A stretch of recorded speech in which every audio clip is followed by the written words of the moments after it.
En Al Día Noticias establecemos comunicación con la concejal de Bogotá, María Fernanda Rojas.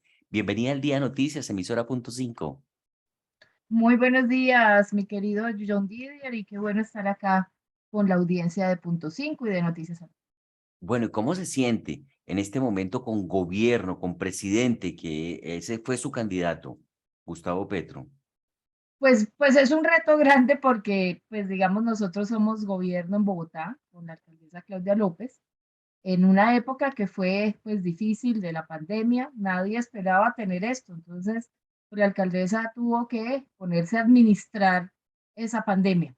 Y bueno, ahora que ya salimos de ese virus, por lo menos como en su forma de pandemia, pues está poniéndose al día la ciudad con una cantidad de inversiones, de obras, que eso sí, yo debo advertir y debo reconocer que el Consejo de Bogotá ha apoyado con las decisiones que nosotros tenemos como concejales, que es decir, mire, sí, alcaldesa, le aprobamos esos recursos. Y la ciudad pues está en este momento, empuje que empuje una serie de obras de infraestructura que pues van a mejorar pues muchas condiciones, especialmente el tema de movilidad. ¿Qué falta? Claro que sí. No veremos la segunda línea en construcción, pero va avanzando. Recuerda que es una segunda línea subterránea. Son las inversiones que hay que hacer en Bogotá. Hoy nos tenemos que aguantar un poco los trancones, los efectos que durante años no se hayan hecho las inversiones que corresponden. Eso es cierto. Entonces, digamos que como gobierno pagamos un poco porque pues la gente está agobiada con el tema de de los trancones, por ejemplo. Mm. Entonces, pues no es fácil ser gobierno, pero uno tiene que tener la responsabilidad de asumir cuando se es, en el caso de Claudia López, gobierno y en el caso de los concejales, pues bancada de gobierno. Ujú. Entonces le toca a uno aguantar palito, pero sabemos que todo esto son inversiones para Bogotá que van a mejorar la ciudad, que van a mejorar la movilidad y en 2, 3, 4 años pues se van a ver los resultados. Ya veremos si se reconoce el esfuerzo que se está haciendo ahorita o no, pero lo importante es que los resultados lleguen.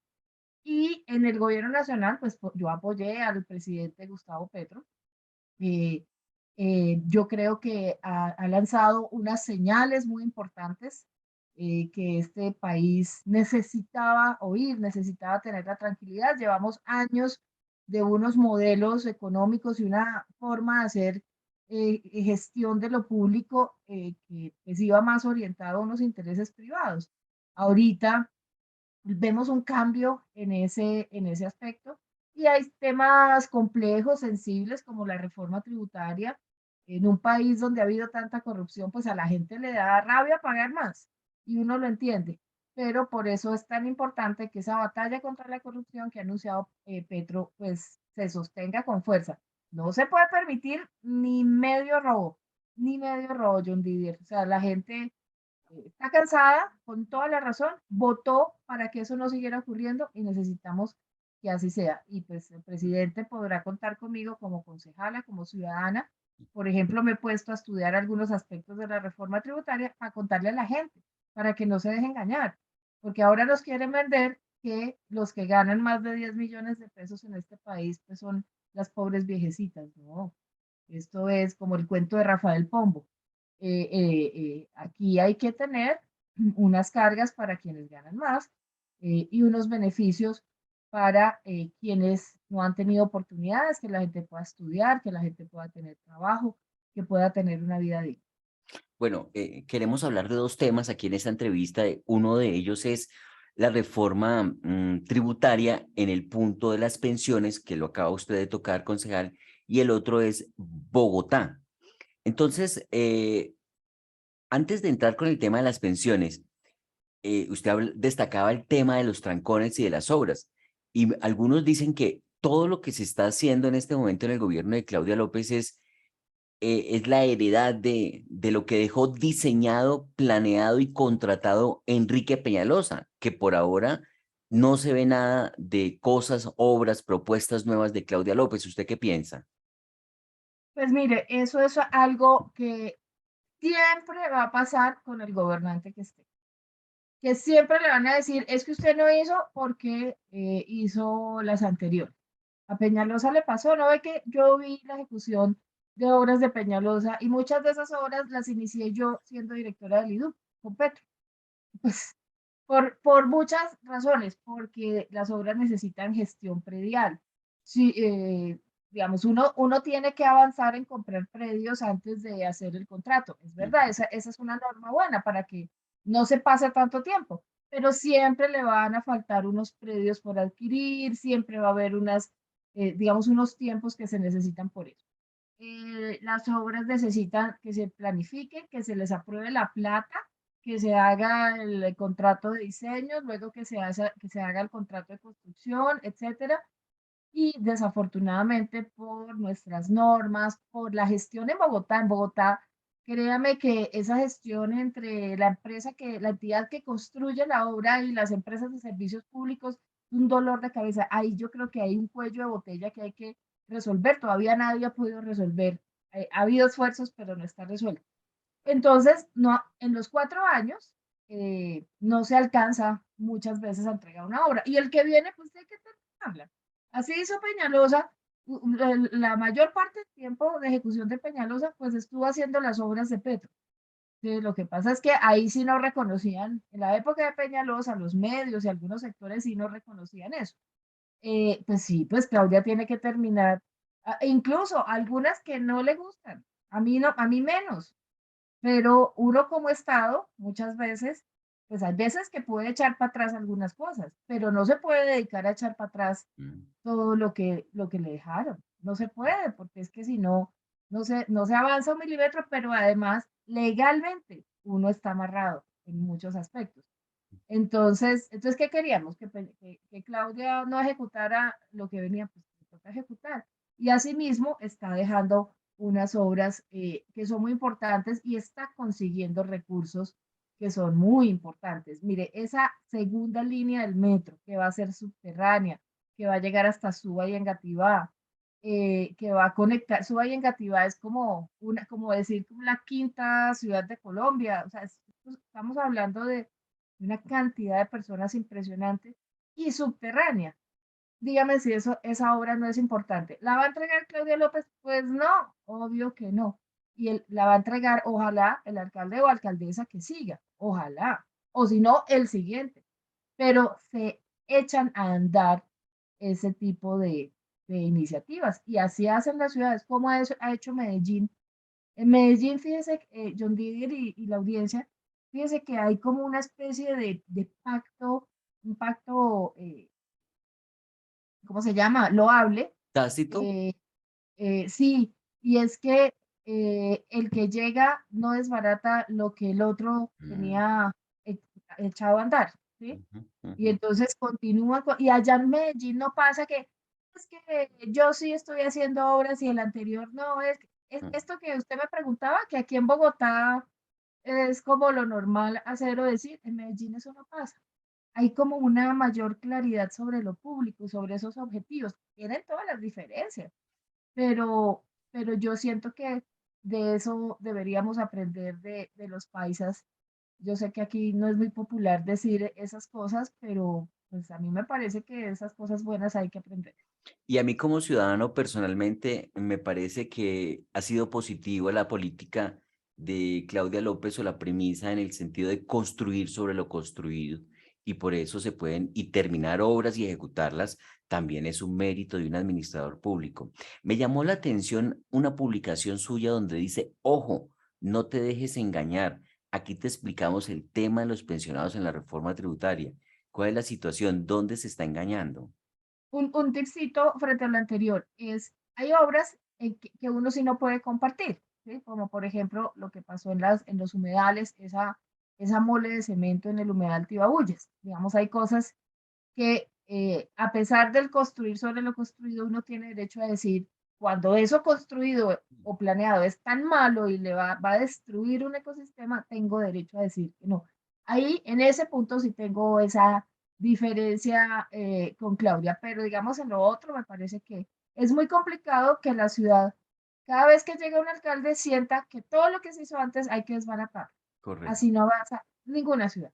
Así es. Sobre el tema de la reforma tributaria, pues mire, es que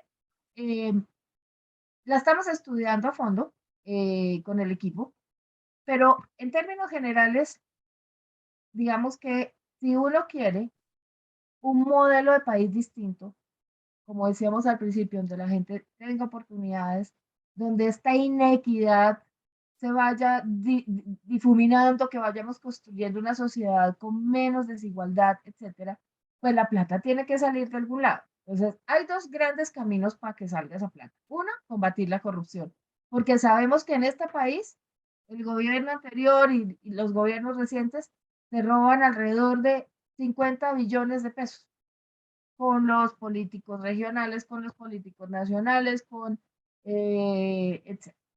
Se roban 50 billones de pesos. Entonces, del combate a la corrupción tiene que salir una parte de la plata.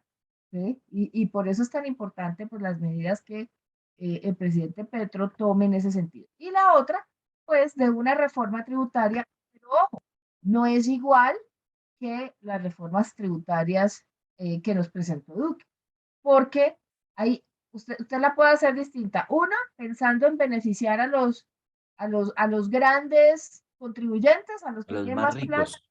más opciones, y otra es pensando en que quien tiene más, paga más, proporcionalmente. El que tiene menos, el que gana menos, el que tiene una casa más pequeña, el que recibe menos ingresos, paga menos. Entonces, a mí sí me parece que esa es la gran diferencia con la reforma tributaria o las reformas que presentó Duque y otros. Sí, Em, la reforma del estallido social que era con IVA a la canasta familiar, sí, terrible, eso sí no lo compartía nadie. Pero fíjese lo que dice es, Rodolfo Hernández en su cuenta de Twitter. Si a los más pobres que ganan menos de un mínimo les cobran impuestos por todo, que ese mismo porcentaje se le cobre a los más ricos para todos. Y había otro Twitter de Rodolfo Hernández que yo quería destacar y es que él se lamenta que esta reforma tributaria la vayan a pagar los más pobres. Dice, es un atropello lo que hacen los políticos con nuestros impuestos. La plata la malgastan, se la roban, la despilfarran y no pasa nada. Bueno, ese no es el trino que estoy buscando, no lo tenía previsto, pero me acabo de acordar de él y quería realmente eh, pegarme a lo que él había dicho en ese sentido, pero ya lo encuentro. En un segundo lo voy a encontrar porque le dimos, dice, es muy caro el precio que van a tener que pagar los más pobres con la reforma tributaria que quiere el nuevo gobierno. Esto es lo que dice Rodolfo Hernández, concejal. es más caro. Ya dice, es muy caro el precio que van a tener que pagar los más pobres con la reforma tributaria que quiere el nuevo gobierno. Yo en cambio creo lo contrario. Por ejemplo, poníamos el caso de el impuesto a las pensiones de más de 10 millones de pesos. Mm, Y entonces salió una andanada de críticos a esa medida, pues a hacernos creer que es que en este país todo el mundo gana 10 millones de pesos. Y no, en Colombia, quien gana 10 millones arriba es privilegiado. Eso hay que aceptarlo. Y si uno tiene unos privilegios, pues tiene que pagar un poco más. Que paga otros impuestos, sí, pero tenemos que sacar plata para poder hacer todas esas apuestas de cambio y de transformación del país. Porque además Duque dejó la olla raspada, estamos en una situación financiera crítica y la plata hay que proveerla de alguna parte. ¿De dónde la sacamos? ¿De los más pobres o de los más ricos? Yo creo que de los más ricos. mm. Entonces, esa es la gran diferencia. Entonces, explicábamos, por ejemplo, que con el tema de las pensiones, pues nos han hecho creer, nos han querido hacer creer que es que aquí todo el mundo se pensiona con 10, 15 millones de pesos. No, quienes se pensionan con eso, sí deberían pagar ese adicional que se está proponiendo en la reforma tributaria. Pero además, había otro mito, que es que usted paga sobre los 10 o los 11 millones de pesos que recibía de pensión. Y explicábamos que se paga ese impuesto, esa nueva carga tributaria, se paga sobre la diferencia con los 10 millones. Entonces, si la persona tiene una pensión de 11, va a pagar esa carga Sobre tributaria uno, Ajá. Sobre 1.000.000, ¿qué es la diferencia? Exactamente, no sobre los 11. Ah, Entonces, ok. estamos haciendo unos tips para Mm. tratar de aclarar todos esos aspectos de la reforma tributaria y vamos a seguir haciendo otros. Ya la discusión ya está, digamos, muy próxima a empezar en los debates del Congreso. Ya están haciendo esas reuniones previas de Yo, presentar. por ejemplo, no sabía que era sobre la diferencia después de 10. Pensé que era sobre los Sí, 10 o los 12. Independiente de, usted tiene razón en ese sentido. No cualquiera se pensiona con 10 millones de pesos. Yo no creo, yo por lo menos no creo que me vaya a pensionar con 10 millones de pesos y a mí en la vida no me ha ido mal, pero no creo ujú. que no creo, no, es que no me voy a pensionar con 10 millones. O sea que, que, que son muy contados los que pueden pensionarse Así- con un salario Además, superior a los además 10 de que millones. acuerdas que uno no se pensiona, digamos, sobre el total del ingreso que haya tenido los últimos años o todo el promedio de toda su vida laboral. Uno se pensiona como sobre el 65% de su salario. Entonces, para Sí, tener una sí. pensión de 10 millones, pues ha tenido que ganar mucho. Claro, ha tenido que ganar por ahí 15 millones de pronto, seguramente. Menos. Pero bueno, es muy importante esa claridad en el sentido de que no será sobre la totalidad de los 10 millones, si es que, pero debe ganar 10 millones, 100.000 pesos para poder que pague sobre los 100.000 pesos de más. Pero bueno, también se ha hablado de cobrarle más impuestos a quienes, aunque actualmente esa cifra, esa barrera está sobre los 4.800.000, quienes ganen 4 millones ya deben pagar retefuente. No tengo ese dato, John Didier. Sí, bueno, eso fue incluso tema de discusión en la pasada reforma tributaria, que se hablaba de 2.800.000, algo así, y al principio de este gobierno Petro se habló de los 2.800.000 y de una salió el gobierno a decir que eso no era cierto, que esa parte no se iba a tocar y se habló de los 10 millones, incluso no solamente para los pensionados, sino para quienes tengan ingresos de 10 millones de pesos en adelante van a tener, se les va a subir un poco más, están aportando, pero se les incrementaría el reajuste en el tema de la pensión. ¿Cómo ve en términos generales la reforma tributaria de lo que conoce, concejal? Pues va a ser polémica siempre hablar de pagos de impuestos, va a tener una resistencia grande, pero creo que es acertada en algunos, las modificaciones del 4 por mil, aunque yo hubiera querido que fueran más allá, en el tema de quien gana más, pues tiene que pagar un poco más, en el tema de los impuestos a los productos, a lo que llamamos comida chatarra, me parece que es importante, pero por supuesto todo eso genera polémica. Mire, fíjese usted que yo hace un tiempo presenté un proyecto para que no se vendiera comida chatarra en los colegios, en esas tiendas escolares que hay. Y usted no se imagina por supuesto no fue aprobado el proyecto, y esto era en el consejo, o sea, y una cosa muy puntual, en las tiendas escolares, que no son pues las grandes plataformas. Donde Y usted no hay potestad del distrito, ¿no? Exacto, y en los colegios públicos, porque nosotros en el consejo Mm, no podemos mm, regular mm. el tema de los colegios privados. Y entonces usted no se imagina las críticas que recibí, el lobby que hubo, entonces no me quiero imaginar, digamos, cómo se siente eso ya a nivel nacional, donde sí se puede reglamentar un tema, digamos, de mercados. Entonces, claro, eso genera mucha resistencia y entonces termina uno oyendo a gente que defiende que las personas, el famoso cuento del salchichón, que entonces que van a comer los pobres y no van a poder comprar salchichón y cosas así. ¿Sí me entiende? O que, ¿cómo así si los que más toman gaseosas son las personas pobres y Mm. entonces ahora no van a poder tomar nada? En fin, digamos, siento que a veces en una reforma tributaria las discusiones se pueden quedar en eso, un aspecto importante, pero que no es el aspecto, digamos, de fondo. Entonces, no, hacer una batalla dura en el Congreso es como la primera prueba de fuego de este Congreso y de la coalición.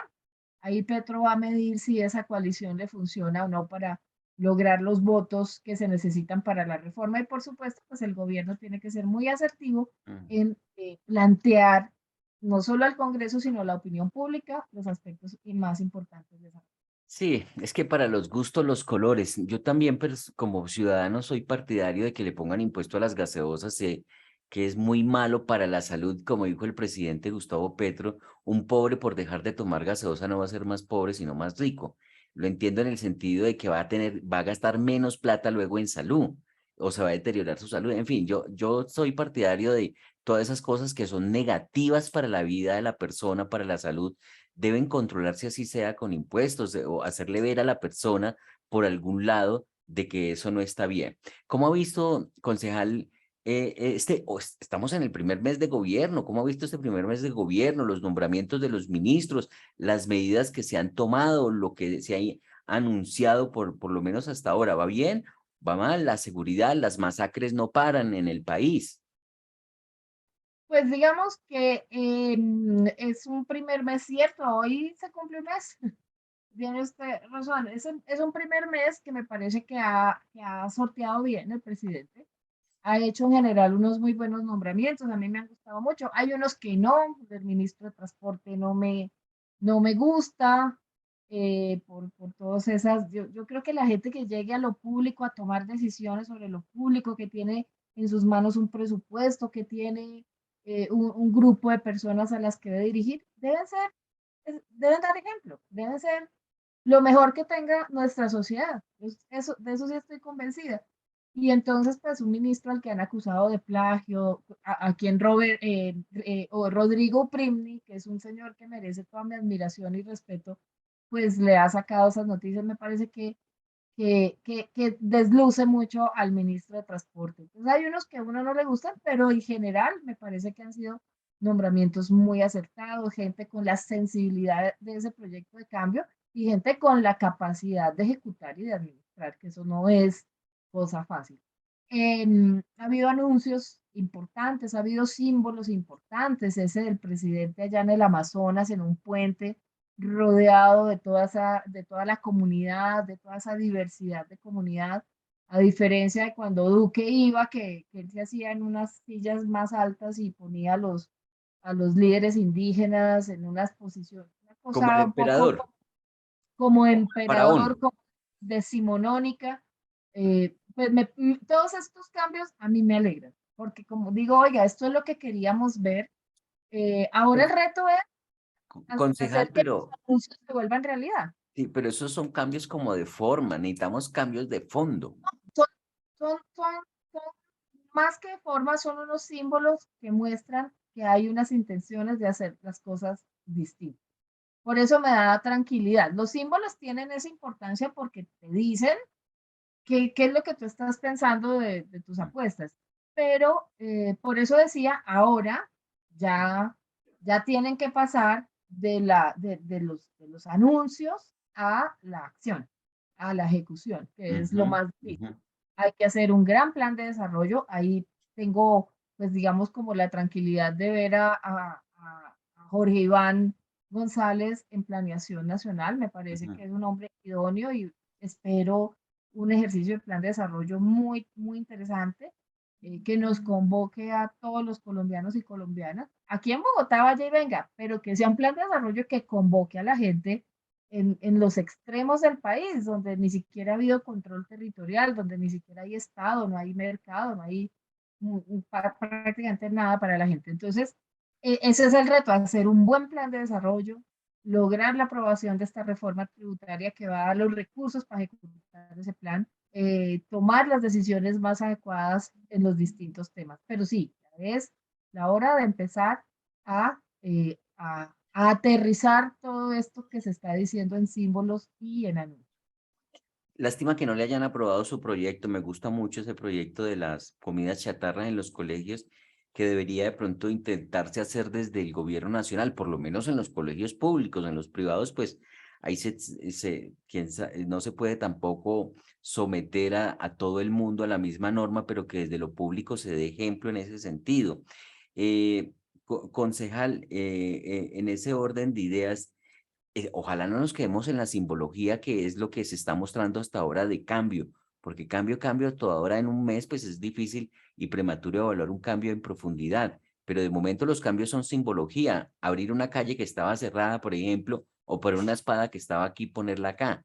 Eso, o lo que usted dice del Amazonas, ojalá y esperamos con el tiempo que nos volvamos a encontrar aquí y decir, hombre, si ha habido cambios en profundidad en Colombia, porque de momento se le ha criticado al gobierno que se haya rodeado de políticos tradicionales como Benedetti y Roy Barreras. Pues sí, el reto es hacer ese cambio. Pues, y yo veo que en ese llamado que hizo Petro del pacto histórico, yo no he participado nada, digamos, en ese ejercicio. Yo lo que hice fue respaldar a Petro y hacer campaña para que él saliera electo desde la primera vuelta. Ujú, Eh, digamos, estoy un poco más desde afuera, mirando, apoyando, ayudando, yo, digamos, convencida de que hay que ejecutar ese cambio. Pero entiendo, de un poco desde la barrera, pues entiendo que Petro tenga que convocar distintas fuerzas del país para poder hacer eso. ujú, Por eso tiene ujú, una coalición de gobierno amplia, ujú. donde participan liberales, conservadores, aparte de los partidos alternativos, ¿no? Le toca, porque si no, ¿con qué votos logra la reforma? Además, no es solo la reforma tributaria, está la reforma pensional, las reformas en temas laborales, la reforma Justicia de política. la reforma política. Eso se Ujú, logra con los votos en el Congreso. Entonces, pues tiene que hacerlo con los distintos partidos. Pues ahí en el caso de Roy, pues lo que uno ve es que es un hombre que tiene la capacidad de diálogo, ujú, de convocatoria, ujú. digamos, le convoca a los partidos y ellos, los partidos llegan y conversan y tienen que llegar a los acuerdos. Yo lo que espero de todo corazón es que se haga con, también con cambio en las formas, ¿no? Eh, que, que, que no se utilice la mermelada de las formas tradicionales como han hecho los otros partidos para pues, lograr estos cambios.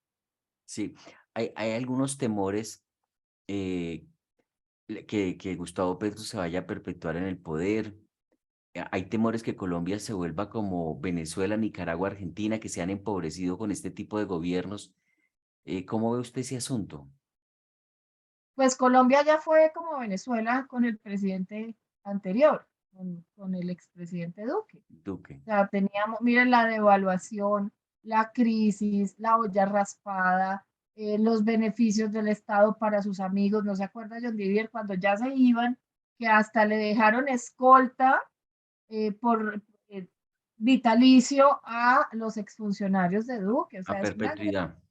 una grosería, es la verdad, como uno dice, es como el que uno invita a la fiesta y se le lleva hasta la cisterna el aparato de la cisterna del baño, no, o sea, El arbolito. Concejal, pero también dicen que en este momento Colombia es una de las economías con el mayor crecimiento en la región, en América Latina y quizás en el mundo.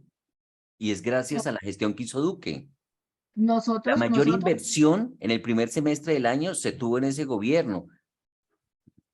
no, nosotros estamos en una crisis, además porque es una crisis mundial, ¿sí? Yo tampoco voy a ser insensata de echarle sí creo que rasparon la olla, que tomaron malas decisiones, que hicieron algunas malas inversiones, que por ejemplo los grandes concesionarios como los de la Vía al Llano, allí de don Luis Carlos Sarmiento, no se les exige cumplir los compromisos y el Estado saque y saque y saque plata hasta que eso se desfonda. Pero sí estamos en una crisis que además es mundial, ¿no? El mundo está en una crisis, estamos en recesión, estamos con una devaluación de las monedas en distintos lugares del mundo, Europa tiene una crisis energética, en fin, o sea, no es una situación, y esto ha pasado antes. Cada vez también que ha habido una pandemia como la que nosotros nos tocó con en este momento que ocurre como cada 100 años y nos tocó a nosotros, pues luego vienen unas crisis económicas, hay crisis logística, hay escasez de acero, hay escasez, o sea, todo eso pues está generando un momento que no es fácil y pues a todo eso tiene que responder el gobierno del presidente Petro.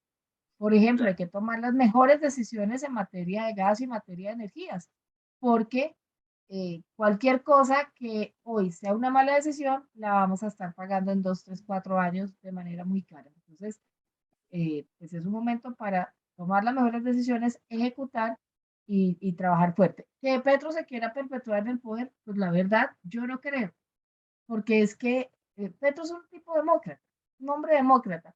Y yo creo que Petro, si usted me lo pregunta, espera hacer una muy buena presidencia y luego tener una tribuna, un espacio incluso internacional para mover ideas, como por ejemplo el cambio de la política antidrogas y cosas, digamos, que son estructurales y que trascienden, digamos, nuestro país. Y ojalá se esfuerce en eso. Yo no tengo ningún temor, ningún miedo o ninguna prevención de que Petro quiera pues ser presidente eterno. No lo creo para nada. Sí.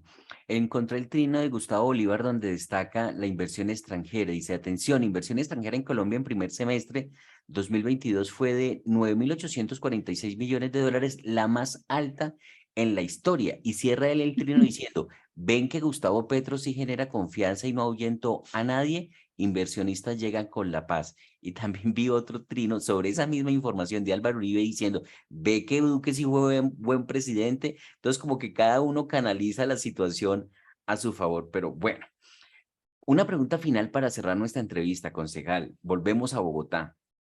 ¿Qué es lo que está pasando con la seguridad? ¿Por qué tanto embolsado muerto?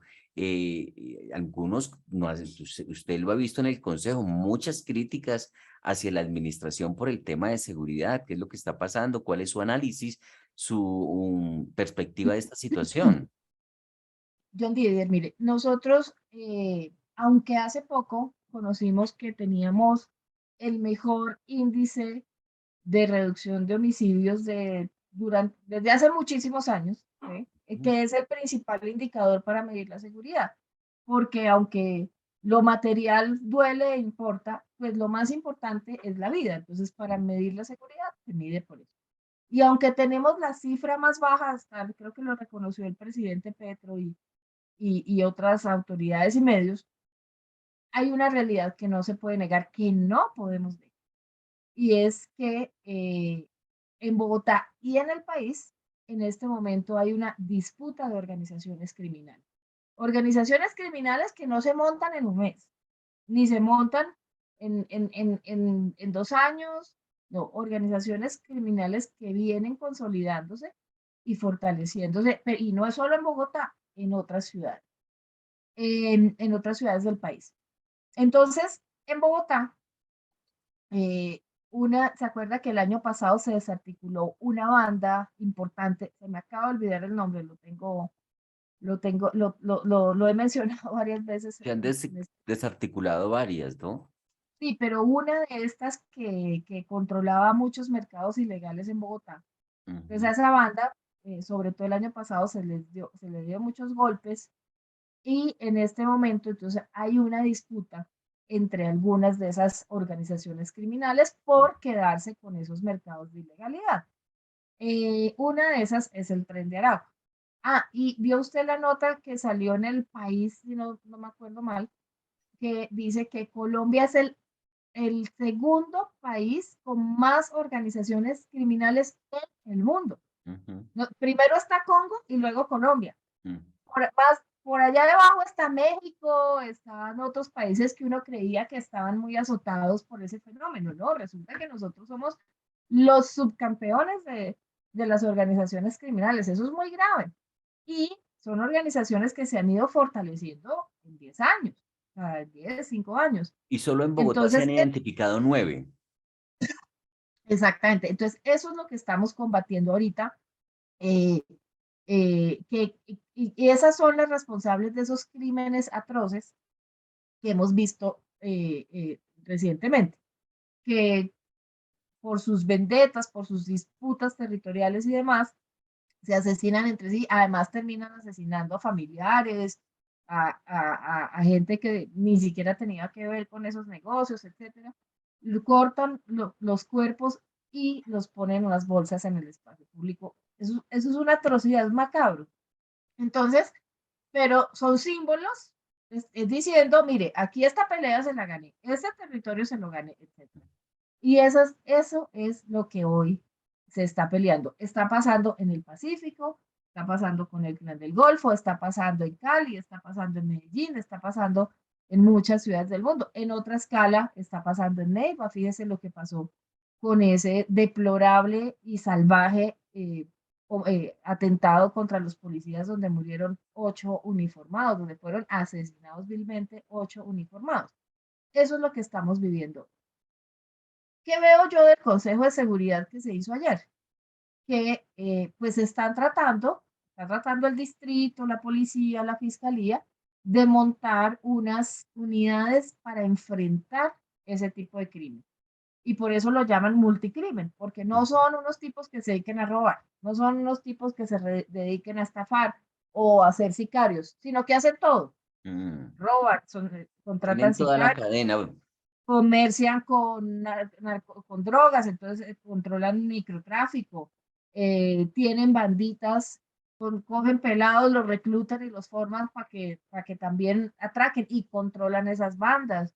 En fin, o sea, hacen y deshacen. Entonces son organizaciones multicrimen que necesitan tener una respuesta, digamos, mucho más especializada de lo que ha habido. Y yo veo que el esfuerzo está haciéndose por ese lado, y tiene que ser un esfuerzo con el gobierno nacional y con la fiscalía, porque esto no es coger un ladronzuelo en la calle que se está robando las insignias de un carro. Esto es un crimen de un altísimo nivel transnacional. El Tren de Aragua, por ejemplo, es una organización que está en varios países andinos, en Venezuela, en Colombia, pero también en Ecuador y en otros países. Entonces, eso es lo que estamos enfrentando y eso hay que exigirle a la alcaldesa, a la fiscalía, a la policía, que tomen las medidas y que encuentren las estrategias para hacerle frente a esto tan complicado y que sobre todo genera una zozobra y una preocupación enorme en la gente. Y esas organizaciones grandes muchas veces, como decía, controla banditas de atracadores que tienen azotada a la gente en distintos lugares. Concejal, nos quedan 30 segundos. ¿Qué tal lo ha hecho Claudia López como alcaldesa? Yo creo que Claudia ha hecho un gran trabajo en unos temas, en otros ha sido, digamos, un poco más complejo. Este tema de la seguridad es un poco complejo porque depende de factores que no son solo de la ciudad. Creo que Claudia hizo una buena labor en la pandemia. Creo que en otros aspectos le ha faltado comunicarse mejor con la ciudadanía, por ejemplo, con los jóvenes durante la protesta social. La Claudia que yo conozco y que me gusta es esa que está con los pelados y que es crítica con un establecimiento que no le da oportunidades a los jóvenes, pero creo que durante el paro nacional le faltó un poco más esa fuerza y con más claridad estar de ese lado. Correcto. Y bueno, creo que en el tema de la economía del cuidado, de las manzanas del cuidado, pues está dejando un hito importante a nivel nacional e internacional. Concejal María Fernanda Rojas, muy amable. Gracias por estar en Al Día Noticias. Muchas gracias, John Didier, por este espacio y qué bueno poder hablar de los temas de Bogotá. Muchas gracias, feliz día. Feliz día.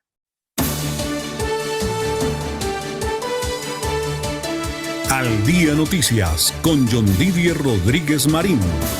La información más importante del momento en Bogotá, Colombia y el mundo.